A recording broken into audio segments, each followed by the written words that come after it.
Do the Washington Commanders have the best wide receiver room in the NFL? What is going on, everybody? Trouble Abdullah here, coming at you with another video for the channel. And today, guys, we are talking about our beloved Washington Commanders and their wide receiver room and where they stand compared to other wide receiver rooms in the NFL. Before I get into the video, please make sure to like, comment, subscribe to the channel. Now let's get straight to the video. Like I mentioned, guys, appreciate the support. Just hit 1,000 subscribers the other week, so we're on the road to 2,000 subscribers. It means a lot, man. It's the off season. It can be really slow, but still trying to push out as much fire content out as possible. About to graduate college soon, so this is gonna be a couple exciting next couple weeks are gonna be pretty exciting with rookie minicamp. So many undrafted free agents the Commanders signed. Roster moves, we'll just have to see. But let's talk about the title and thumbnail of the video. Commanders wide receiver room. I think they've upgraded so much, and now it's a strength. And for so long here in Washington, when Terry McLaurin was by himself, it really was a weakness. It really was a bottom five unit in the league. But now it's make the argument top five. You got Terry McLaurin, a bona fide number one receiver. I mean, for so long, people were doubting this dude, saying that at best he was a wide receiver two, and I was defending him. People were saying he was washed, he was not that good. I mean, quarterback carousel that he was going through, so many different QBs he was playing with, and still putting up good stats.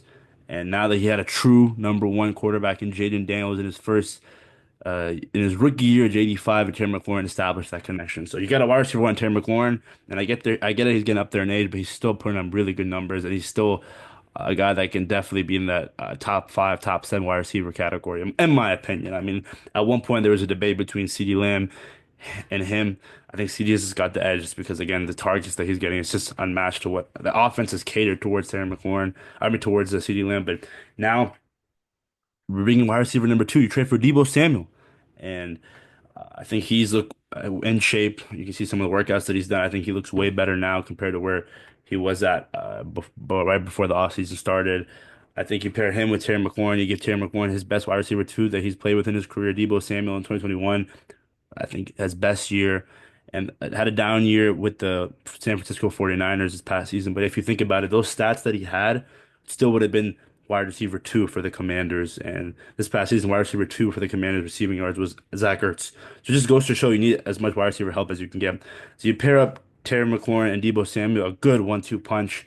I mean, and that duo, it's up there, I think so. And a lot of people want to call Deebo Samuel washed. I don't think he's washed. I think with the new system, Cliff Kingsbury, he can definitely do a lot of damage with Deebo Samuel. And you bring in Wes Welker as wide receiver coach. He has that familiarity with him.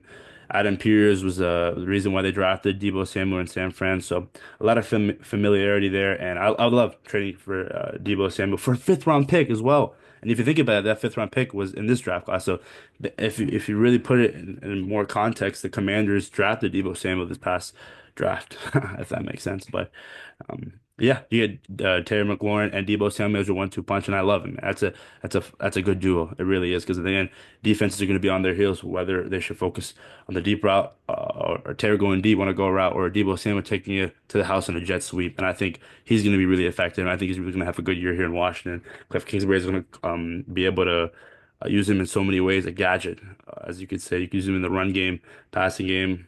Deebo Samuel is wide receiver two. I freaking love it. Wide receiver three. Now, there's a lot of toss up between the rookie Jalen Lane from Virginia Tech, who I love, Noah Brown, and Luke McCaffrey. And that's good problems to have. Competition. That's what I'm talking about. Luke McCaffrey, I think there were some flashes last year. Didn't really get a touchdown. I don't think he got a touchdown, but he was just so close, like a couple yards away every time.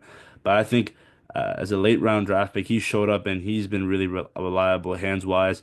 I think separation wise, he has to get better. But I think with the offseason under his belt and a year under his belt, I think he's going to get better. Going to compete for that wide receiver three position. And again, I mean, it's also a plus that your brother is the best running back in the league when healthy, Christian McCaffrey. But Luke McCaffrey took advantage of his opportunities, and that's what we love to see. Seems like a very good guy, and I think, like I mentioned, Wes Welker as the new wide receiver head coach could definitely learn from a thing from him or two.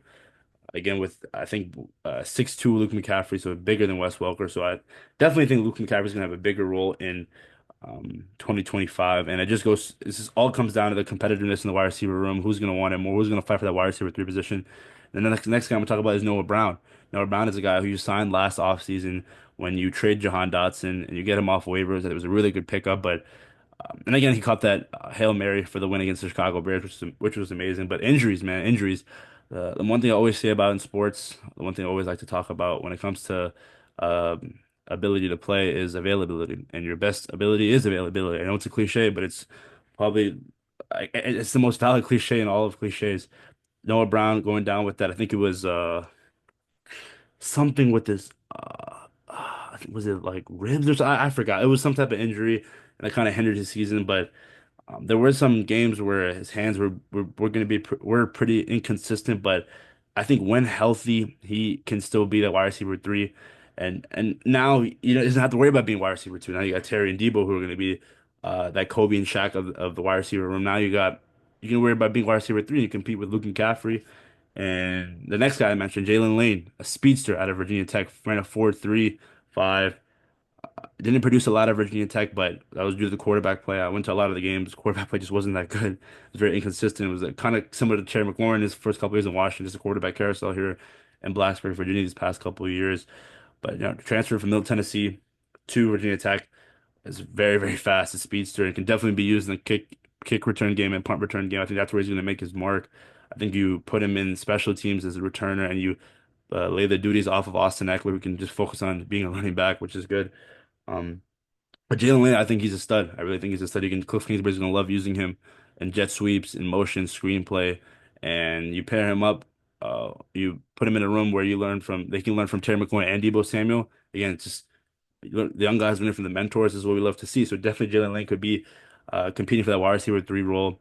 And again, I love the pick. Speedster, definitely a guy that flew under the radar this draft compared to the other wide receivers. So if you definitely can see him competing for the wide receiver three position. I see those guys competing for the wide receiver three position. Wide receiver four. The Commanders did sign former Cowboys wide receiver Michael Gallup, who unretired to come back to the Commanders. And I think that just goes to show where the culture is here in Washington. When you have former players unretiring to play for Coach Quinn, it just goes to show how much respect they have for this man.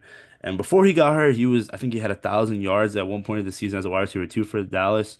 But all in all, I think if he can come back and even produce to somewhat of what he was before he got hurt, maybe he can get that wide receiver a forward role, and maybe even if he's way better than healthy and back in shape, maybe wide receiver three. But right now I see him as a wide receiver four, and having Michael Gallup as a wide receiver four, I think it's pretty nice. It really is. Again, a former Dallas Cowboy had familiarity with Coach Quinn and it can be very streaky, but we'll just see how he does. We'll see if he makes the team. But that was a good sign. And you also have KJ Osborne, who they signed, I think late in the season this past season. He didn't really do much, really a lot of donuts on the stat sheets, but hopefully with the off season he can do something in training camp. And also undrafted free agent Ja'Cory Brooks out of I think that's the one guy that isn't being talked about enough. He did go undrafted this past draft. He had 1,000 yards and 9 touchdowns this past season. Kid's a dog. Went to Louisville, transferred from Alabama. If you look at some of his highlights, it's like how the heck did he go undrafted? 61 catches for 1,013 yards and 9 touchdowns last season. I think he was in Louisville and he played it was number one receiver for Tyler, I forgot his last name, the quarterback that got drafted by the Saints in the second round. But former five-star recruit, Ja'Cory Brooks is the guy that can definitely make some noise and compete for that wide receiver four role. And we'll see, man. Former five-star, like I mentioned, and transferred from Alabama, and still has made an impact. Big time catch and run. Had three catches for 121 yards and two touchdowns against SMU. So he's a guy that I definitely could see being a big snub. I'm looking at it right now, and I think he has a legit shot of making this roster. So another wide receiver that I think could definitely wreak havoc. And I love competition, man. This is what I love to see. I love this guys like Ja'Cory Brooks, guys like Jalen Lane, guys who are being slept under the radar, but still going out there and trying to compete for that roster spot. And that's what we love to see, man. I mean, from where this wide receiver room was a couple years ago when you had um I'm trying to think of names that you had in the wide receiver room. Um oh my God. It was just like no names at the wide receiver three position. And even before Curtis Samuel, there really wasn't a wide receiver two here. But now you got Deebo Samuel with Terry McLaurin, and you draft a young guy in Jalen Lane who can be a special teams factor and be a speedster. And this offense is going to be insane, bro. I really think so. I think obviously if the run game's up to par and it gets better, which it should hopefully should be. I think this offense is going to reach new heights. And it really was it reached a lot of new heights this past season. They were top five in a lot of categories, but now you had a guy like Jalen Lane. You draft a guy in Josh Conley Jr. who will learn under Laramie Tunsil. You trade for Deebo Samuel, making moves. These are the moves that you make when you want to take your offense to new heights. And I love it, man. I really, really love it. But yeah, man, what do you guys think? How do the Commanders rank in wide receiver rooms compared to the other units in the NFL? I mean, the Eagles, they got Devontae Smith, Jahan Dotson, and AJ Brown. Bengals, T. Higgins, Jamar Chase. But I really think this Commanders team has a top five wide receiver room, and I think when it all pans out, I think maybe even top three or maybe even the best in the league. Let me know your guys' thoughts. I think this undrafted free agent Corey Brooks is really going to turn some heads. I think Jalen Lane's going to make a big impact in year one in Washington. But yeah, man, that's pretty much it, guys. The Commanders saw some rumors about Nick Chubb still being a free agent, but I don't think the Commanders are going to go after him. But I also saw in the latest NFL Power Rankings that they are ranked seventh after or sixth after the draft. So that's cool. That's cool. I love it, man. I love it. And like I always mention, guys, like appreciate the support. Commanders, man, this upcoming year is going to be a big year. Hopefully, a lot of people are expecting a sophomore slump. I'm not expecting that. I expect this team to again, I don't know about going to the Super Bowl, but I expect them to be a threat in the playoffs with all these moves that they had. It just really it comes down to defensively if this team is going to be able to get to the quarterback. I mean, edge rusher, I know you got some depth, but you don't have anyone elite there. So it's going to be interesting to see how it all pans out. But yeah, guys, let me know your guys' thoughts. Wide receiver room for the Commanders. It's in good hands. I love it. Head of the Commanders. Like, comment, subscribe. I'm out. Peace.